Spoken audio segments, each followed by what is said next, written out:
You think medieval justice was about trials, evidence, and fairness?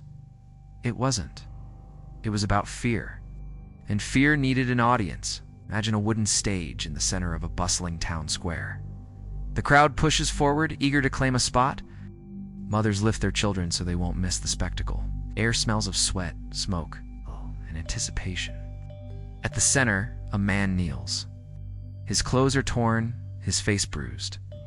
He has already been judged, not by a jury of peers, but by the whispers of the marketplace and the nod of a magistrate. The sentence has nothing to do with justice. It has everything to do with control. The executioner steps forward, his hood casting a shadow over eyes that have seen this scene 100 times. The weapon gleams in the fading sunlight. In this moment, the condemned is no longer a man. He is a message. This is not a private punishment. This is theater, and every spectator is part of the script. The rulers know that nothing cements obedience like the memory of another's suffering burned into the public's mind. What if I told you that these punishments were carefully choreographed? That every scream, every drop of blood was calculated to make sure you never dared to challenge the order again? Tonight, we pull back the curtain on one of history's most brutal performances, and the terrifying truth about why it existed. The late Middle Ages in Europe was an era of deep contrasts. Towering cathedrals that touched the heavens, yet streets that reeked of human waste. Great cities like Paris, London, and Nuremberg were growing, bustling centers of trade, faith, and power. But beneath the ornate spires and market stalls, there was something else. A pervasive, almost tangible fear. This was a time when authority rested on two great pillars, the church and the crown, each feeding off the other's legitimacy. To challenge one was to challenge both. Kings claimed divine right, ordained by God himself, while bishops and priests wielded not only the power of salvation, but the threat of eternal damnation. In this climate, obedience was more than a civic duty, it was a spiritual necessity. Law, as we might recognize it today, barely existed. There were no standardized codes applied equally to all citizens. Instead, justice was a patchwork of local customs, royal decrees, and religious mandates. A crime in one village could be met with a fine. The next, it could mean mutilation or death. The arbiters of punishment, whether a baron in his hall or an inquisitor in his chamber, were not impartial referees. They were enforcers of the existing order. Public punishments flourished in this system, and for good reason. The ruling elite understood something essential. Fear works best when it is shared. A punishment hidden behind closed doors only disciplines one person. A punishment displayed in the public square disciplines the entire community. Markets were ideal venues for these grim performances. There were already places where people gathered, gossip spread, and reputations lived or died. The presence of the gallows, or the pillory in the heart of town, was no accident. It was a permanent reminder that authority was always watching. The spectacle wasn't only for hardened criminals. Thieves, debtors, blasphemers, even people accused of moral failings, all could find themselves dragged before the crowd. The process was as much about shaming as it was about physical pain.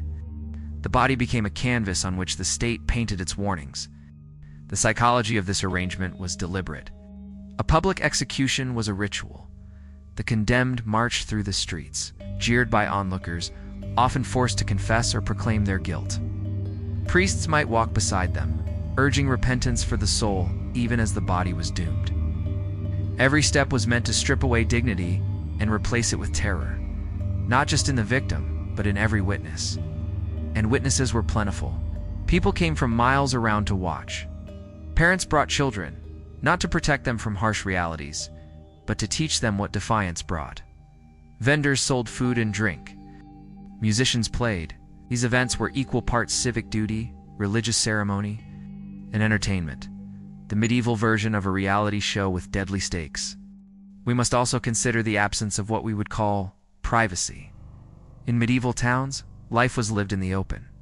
Work, trade, disputes, even bathing in rivers, all were public acts. So too was punishment. The medieval mind saw no contradiction in combining spiritual instruction with public humiliation or justice with spectacle. The architecture of towns reinforced this. The marketplace was not just the economic heart, but the civic and judicial stage. The pillory was often positioned directly in front of the town hall or church, the two institutions that claimed ultimate authority over life and death. To be punished here was to be crushed, not just by the executioner's hand, but by the weight of the entire social order. Religious symbolism infused these events. The church taught that suffering could cleanse the soul, that pain might bring redemption. Authorities seized on this idea, making punishment not just a deterrent but a supposed moral service. It is no accident that many executions began with a sermon and ended with the sign of the cross. Even the methods of punishment were carefully chosen for their symbolism. The breaking wheel suggested the unmaking of a life's journey. The stocks forced a criminal to face the public eye, unable to turn away. Branding marked the body as permanently as sin marked the soul. These were not random cruelties. They were messages carved in flesh and bone. And in a world where rumors could topple reputations as easily as armies toppled walls, the crowd was the most powerful amplifier of authority's voice. A single event, witnessed by hundreds, retold in taverns and fields for weeks, could serve as a warning for years. The authorities didn't just punish, they staged morality plays in which the message was clear: obey, or this will be you. This was the ecosystem into which our case unfolds. A Europe where law and spectacle were intertwined, where justice was not blind, but had a gaze as sharp and deliberate as any ruler's sword.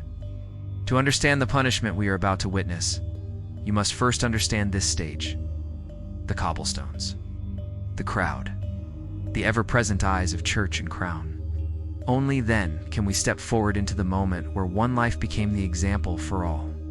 The method chosen for this particular sentence was not the swift mercy of the sword, nor the grim finality of the gallows.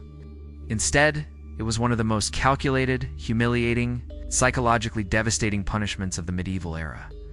Public shaming combined with prolonged physical restraint. This was not designed simply to end a life. It was crafted to dismantle a person piece by piece. Their dignity, their reputation, their will. Before the crowd's very eyes, at the heart of the town square stood the pillory, a heavy wooden frame with hinged boards. It's punctuated by 3 rounded holes, 1 for the head, 2 for the hands. To the modern eye, it might look like a crude device, almost comical. But for the condemned, it was a prison without walls, a stage without escape. Once locked into the pillory, the victim's world narrowed to the jeering faces and taunting voices of the crowd. There was no way to turn away, no shelter from the sun or rain, no shield from the eyes of those who had come to witness the slow dismantling of another human being. The mechanics were deceptively simple. The upper board was lifted, the prisoner's head and hands placed into the openings, and the board lowered again, secured with iron locks. The wood was rough, the fit deliberately tight. Movement was restricted to the smallest shifts, enough to cause muscle cramps, but never enough to find comfort. Hours in the pillory could leave arms numb, shoulders burning, and the neck aching from the unnatural position. But the physical discomfort was just the beginning. True cruelty lay in what happened around the pillory. Crowds gathered quickly, drawn by the ringing of the town bell or the shouts of officials announcing the punishment. They didn't come merely to watch, they came to participate. The law encouraged this, even demanded it. Citizens were free to hurl insults, rotten vegetables, mud, or worse. Some brought buckets of foul water. Others used sticks to prod the prisoner's exposed sides. Every blow, every jeer, was a reminder that the punishment was communal, that the shame was multiplied by each witness. The choice of location was never accidental. The pillory was positioned in the busiest part of the marketplace, often in front of the church or town hall. This ensured maximum visibility. Every merchant, every child, every traveler would see the prisoner's disgrace. The proximity to the church added a layer of moral judgment, as if the punishment had divine sanction. The proximity to the town hall underscored that this was the will of the civic authorities. The duration varied depending on the offense. Sometimes an hour, sometimes an entire day. The longer the sentence, the greater the toll. Rain could soak clothing until it clung heavily to the skin. The summer sun could blister unprotected flesh. Cold winds stiffened joints, while heat drew swarms of flies. The physical misery was constant, But the psychological torment was the true weapon. Each passing hour deepened the humiliation. As more faces passed by, more whispers spread through the crowd. For certain crimes, the pillory was paired with mutilation. Ears might be nailed to the wood, forcing the prisoner to remain perfectly still, lest the flesh tear. A branding iron, heated in plain view of the crowd, could sear a letter into the skin. A permanent mark of the crime carried long after the pillory was left behind. In some cases, the tongue was pierced to prevent the condemned from speaking out during their punishment, ensuring silence while the crowd's words rained down without reply. The symbolism was potent. In a society where honor and reputation were often as valuable as life itself, to be displayed helplessly before one's peers was to be stripped of social standing. For nobles, it was a staggering fall from grace. For commoners, it could mean the end of any chance to earn trust or livelihood. The punishment extended far beyond the wooden frame. It followed the prisoner for the rest of their days.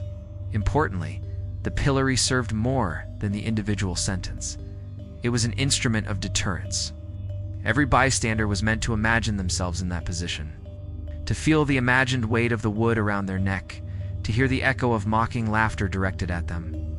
The authorities knew that fear of public disgrace could be even more effective than fear of death, and yet the pillory was not always a one-sided affair.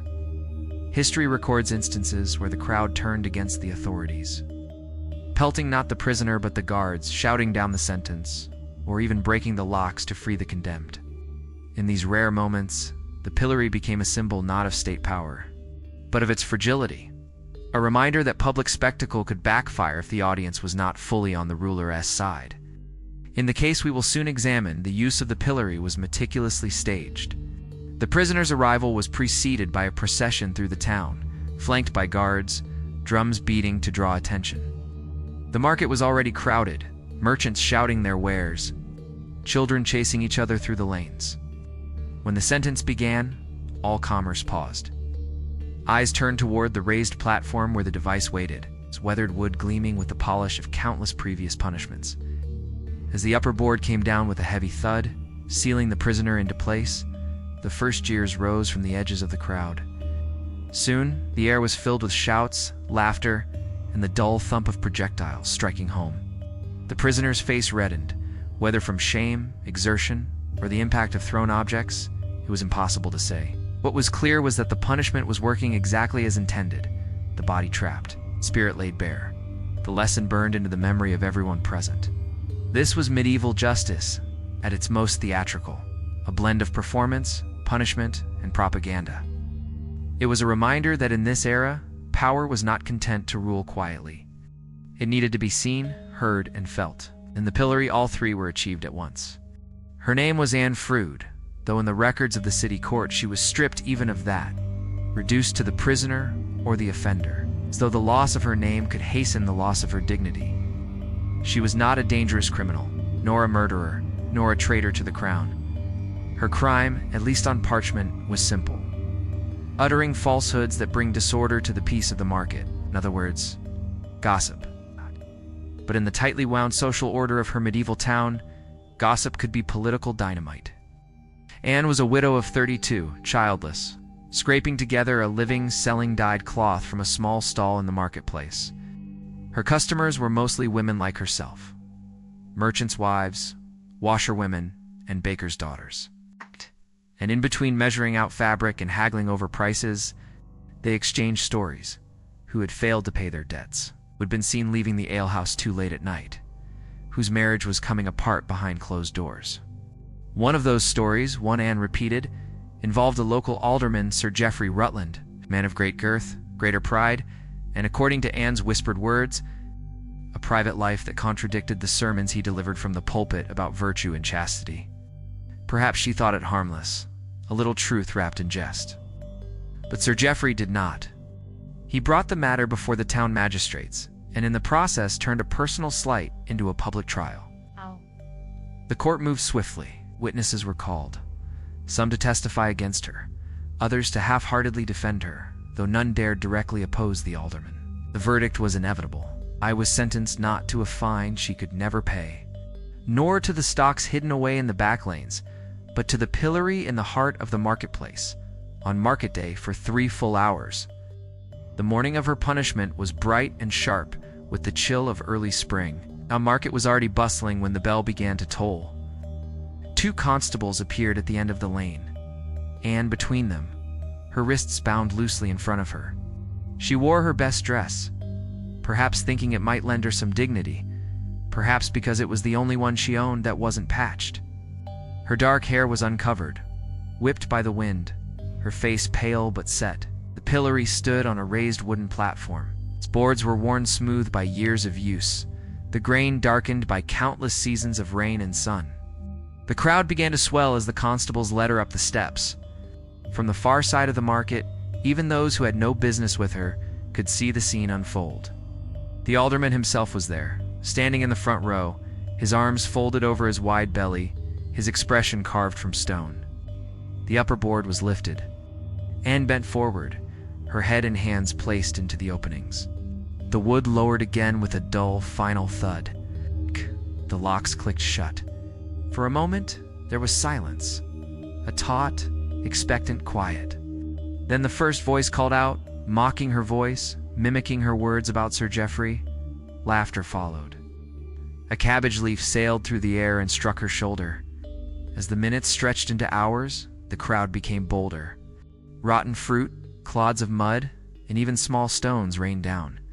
Children were pushed forward by their parents to jeer. Older women shouted prayers for her repentance. Men in ale-warmed voices shouted things that had nothing to do with her supposed crime. Every face she had known in the market, every customer, every neighbor, passed before her, their eyes lingering, some with pity, some with satisfaction, many with cruel delight. The physical discomfort was constant. The wooden frame pressed into her skin, cutting into her wrists. Her back and neck ached from the forced position. The cold wind numbed her fingers, while the sun's glare made her eyes water. But the worst was the knowledge that this was not a private suffering. Her shame was currency now, traded openly among the townsfolk. At one point, a boy no older than 12 darted forward and hurled a bucket of foul-smelling water at her. It splashed across her face and chest, soaking the fabric so it clung to her skin. The crowd roared with laughter. Somewhere in the back, someone began chanting her name, twisting it into a crude rhyme, and soon others joined in. Sir Geoffrey, standing not 10 feet away, smiled faintly. Not the smile of a man amused, but the smile of someone satisfied that power had been asserted, that a threat, however small, had been crushed. By the time the constables returned to release her, Anne's arms were trembling with exhaustion, her knees unsteady. The wood lifted away, and she straightened slowly, blinking in the sunlight. No one reached out to help her down from the platform. She walked alone through the parting crowd, the muck clinging to her dress, the stink of it rising around her. Conversations hushed as she passed, then flared up again behind her back. The pillory had done its work. Her business suffered in the weeks that followed. Customers avoided her stall, not wanting to be associated with her. Friends who once lingered to talk now offered only curt nods. Sir Geoffrey, on the other hand, seemed more secure than ever. His authority reinforced, his critics silenced. Anne's story is not unique. Records from towns across medieval Europe echo with similar accounts. Women punished for words, for defiance, for crossing the invisible lines drawn by those in power. And always the pillory stood ready, not just to punish the guilty, but to remind the innocent of what could happen if they spoke too freely. The punishment of an Froude, and countless others like her, cannot be understood as an isolated event or an unfortunate overreaction of a single vengeful man. It was, instead, a carefully choreographed performance of power. Every element of the pillory system was designed to communicate one message: authority is not to be questioned. The cost of defiance will be paid in public humiliation. In medieval Europe, law was not just about justice in the modern sense. It was about order. The idea of justice was deeply intertwined with the maintenance of a rigid hierarchy. The crown, the church, and the local magistrates all operated under the assumption that the stability of society depended on keeping each person in their proper place. Gossip, particularly when aimed at someone in authority, was not a harmless pastime. It was a threat to the social order, capable of undermining confidence in the people who ruled. The pillory was the perfect tool for this form of control. Unlike a fine, which could be paid in private, or imprisonment, which took place behind closed doors, the pillory weaponized the public gaze. By forcing the accused to endure hours of exposure, surrounded by jeering neighbors, the punishment became both a personal ordeal and a community spectacle. Everyone present was reminded, this is what happens when you challenge those above you. From a political standpoint, this was propaganda in its purest form. Sir Geoffrey did not need to hire guards to monitor dissent. The pillory itself trained the population to self-police. Witnesses to Anne's humiliation would think twice before repeating a rumor, criticizing a magistrate, or speaking out against the church. The system relied on shame, not just as a punishment for the guilty, but as a deterrent for everyone else. There is also a religious dimension to this. In an era when the church was inseparable from the courts, moral offenses were treated as sins against God, not just infractions against the law. Public penance, including the pillory, was framed as an opportunity for the accused to cleanse their soul through suffering. By enduring the jeers and missiles of the crowd, the punished person was, in theory, paying their debt both to society and to heaven. Of course, in practice, the ritual was as much about reinforcing the moral authority of the church as it was about saving souls. Economically, punishments like this served another purpose. They were cheap. Maintaining prisons was expensive and logistically difficult, especially in small towns. A wooden pillory could be built once and used for decades. There was no need to feed or house the prisoner. The community itself became the jailer, the guard, and the executioner of the sentence. The cost of enforcement was shifted onto the crowd, whose participation was not only expected but encouraged. The social psychology at work here is equally important. By inviting, even demanding the public's active involvement in punishment, the system created a form of collective complicity. Throwing rotten vegetables, shouting insults, or simply watching from the sidelines made townspeople part of the machinery of control. It blurred the line between victim and enforcer.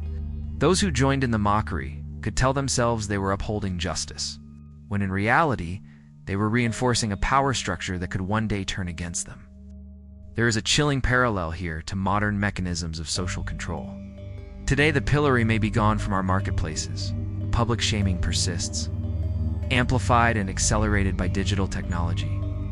Social media platforms can turn a single misstep into a global spectacle within hours. Online cancel culture operates with the same dynamics. An accusation is made. The crowd gathers, and the accused is exposed to mass humiliation. The difference is scale, not principle. In medieval times, your audience was the people of your town. Today, it can be millions of strangers around the world. In both cases, the underlying logic is the same. Shame is a powerful tool for enforcing conformity. It does not require a formal trial or even clear evidence. What matters is the performance, the act of making someone a visible example of what not to do. And, as in Anne's time, those in positions of authority often benefit most from this system. Whether they are feudal lords or corporate executives, local magistrates, or political leaders. Another point worth noting is the gendered nature of such punishments. While men were certainly subjected to the pillory, women, especially those who spoke too freely, were disproportionately targeted for speech crimes. In patriarchal societies, controlling women's voices was seen as essential to maintaining male authority, both in the household and in the public sphere. A woman who gossiped was not just seen as indiscreet, she was perceived as a danger to the moral fabric of the community. The pillory became a stage for reasserting male dominance, often under the guise of moral correction. When we step back and look at the broader system, the pillory reveals itself as more than a crude wooden device. It was a node in a vast network of surveillance, discipline, and control, one that connected political power, religious authority, economic efficiency, and social conformity. It served as a public theater in which law and morality were acted out, with the accused as the unwilling star and the crowd as both audience and participant. A lesson from an ordeal and from the countless nameless others who suffered similar fates is not just about the cruelty of the past. It is about the enduring human tendency to use shame as a weapon, to turn the suffering of one into a cautionary tale for many. The forms change, from wooden stocks to viral videos, but the function remains disturbingly constant. Understanding this should make us wary. The next time we see someone publicly shamed, whether in a medieval marketplace or on a digital feed, we should ask ourselves, whose power is being reinforced by this spectacle? Who benefits from our participation? And perhaps most importantly, what would we do if it were us in the pillory? In Froude's time in the pillory ended, as all such sentences did. The crowd dispersed. The jeers faded, and the wooden frame stood empty again in the town square. But the real punishment lingered far beyond that afternoon. For weeks, months, even years, the memory of her humiliation would follow her like a shadow. Every trip to the market, every church service, every glance from a neighbor would carry an unspoken reminder. We saw you there. This was the quiet genius and cruelty of the system. The pillory was not meant to break the body. It was designed to brand the spirit, turn the human memory into a prison cell, ensuring that the punishment outlasted the sentence. And in that sense, Anne's ordeal was far from over when the stocks opened and she stumbled away. But we must be careful here. It is easy to see Anne as a helpless victim of an unjust system and leave it at that. The deeper truth is more unsettling. The system survived not just because of the authorities who ordered the punishment, but because of the ordinary people who participated in it, and even those who stood by silently. The pillory's true power lay in the willingness of the crowd to be both audience and accomplice. Without their laughter, their shouts, their flying eggs and rotten cabbage, the spectacle would have fallen flat. So the question becomes, who really was responsible?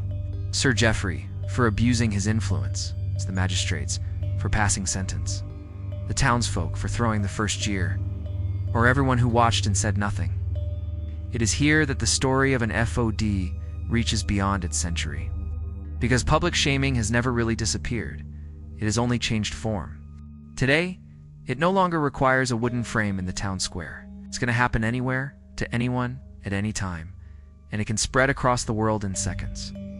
The crowd is bigger now, but it behaves much the same. It still gathers quickly, still delights in watching a fall from grace. It still rarely pauses to ask whether the accused deserves the punishment. The pillory of Anne's day was a piece of timber, bolted together by craftsmen. Our modern pillories are built from code and pixels, bolted together by algorithms, yet both serve the same purpose: to display someone as a cautionary example, to strip them of dignity in front of as many witnesses as possible, and to make sure the lesson sticks. There is a bitter irony in this. In the medieval marketplace, there was at least the possibility of looking the punished person in the eyes, of seeing their humanity. In the digital square, that humanity is often invisible, hidden behind screens and usernames. This distance makes it even easier to join in, to point, to mock, to throw our own virtual rotten vegetables without ever feeling the weight of what we're doing. Anne's story forces us to ask an uncomfortable question. If we had lived in her time, would we have stood in that square and shouted, perhaps more uncomfortably? Are we already doing the same thing in our own time without even realizing it? For the townspeople of 14th century England, the pillory was simply the way things were. It was as normal to them as traffic lights are to us. They could not imagine a society without public punishment. But we have the benefit and the burden of hindsight. We can see the cruelty for what it was. Which means we must also ask, in centuries to come, what will people see when they look back at our methods of shaming? Will they be horrified by how casually we destroyed reputations with a click? Or will they recognize in us the same human impulses that drove a medieval mob? Anne's name may have faded from official records, but her ordeal lives on in stories, in the faint echo of laughter in an empty square. In the unspoken memory of what it feels like to be powerless under the gaze of many. Her punishment is history, but the instinct that created it is not. And so we are left with a choice. We can tell ourselves we are better than the people of Anne's time, that we have outgrown the cruelty of the public spectacle, or we can face the truth, that the pillory never really went away.